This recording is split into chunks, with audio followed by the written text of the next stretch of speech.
ఇది కేవలం సమాచారంగా మాత్రమే భావించండి. వైద్య నిపుణులను సంప్రదించండి. Hi, welcome to Sakshi life. Be alert.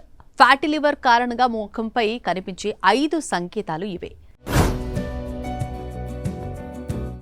వేగంగా మారుతున్న జీవనశైలి, సరిలేని ఆహారపు అలవాట్లు ప్రస్తుతం ఫ్యాటీ లివర్ వ్యాధి బాధితులుగా మారుస్తున్నాయి. ఈ వ్యాధి వచ్చినప్పుడు శరీరంలో అనేక సంకేతాలు కనిపిస్తాయి. వాటిల్లో కొన్ని ముఖంపై కూడా కనిపిస్తాయి. ఈ సంకేతాలను అందరూ తప్పనిసరిగా తెలుసుకోవాలి, లేకపోతే దీర్ఘకాలిక అనారోగ్య సమస్యల బారిన పడాల్సి వస్తుంది. ఫ్యాటీ లివర్ ఉన్న వ్యక్తుల ముఖంలో శరీరంలో విస్తరించిన సిరలు కనిపిస్తాయి.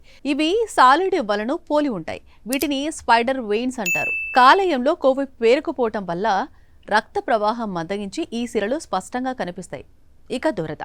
ఫ్యాటీ లివర్ ఉన్న 5 మందిలో ఒకరికి ముఖంపై దురదగా అనిపించవచ్చు. ఇది లివర్ సంబంధిత సమస్యతో సంబంధం కలిగి ఉంటుంది. ఇక చర్మం నల్లబడటం. ఫ్యాటీ లివర్ వ్యాధి సిర్రోసిస్గా మారితే చర్మం నల్లబడే సమస్య వస్తుంది. ఇది ముఖంపై, ముఖ్యంగా మెడ వెనుక భాగంలో కనిపిస్తుంది. ఇన్సులిన్ నిరోధకత కారణంగా ఇది చోటు చేసుకుంటుంది. రోసెసియా.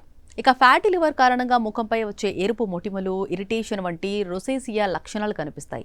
ఇది ముఖంలోని వెంట్రుకల రంధ్రాలలో వాపు ఏర్పడటం వల్ల సంభవిస్తుంది. కామెర్లు. ఫ్యాటీ లివర్ చివరి దశలో కాలేయం బిలిరూబిన్ను సరిగ్గా ఫిల్టర్ చేయలేదు. ఫలితంగా చర్మం, కళ్ళలోని తెల్లభాగం పసుపు రంగులోకి మారుతుంది. దీనిని కామెర్లుగా భావిస్తారు. ఈ లక్షణాలను గుర్తించి సమయానికి చికిత్స తీసుకోవటం ముఖ్యం.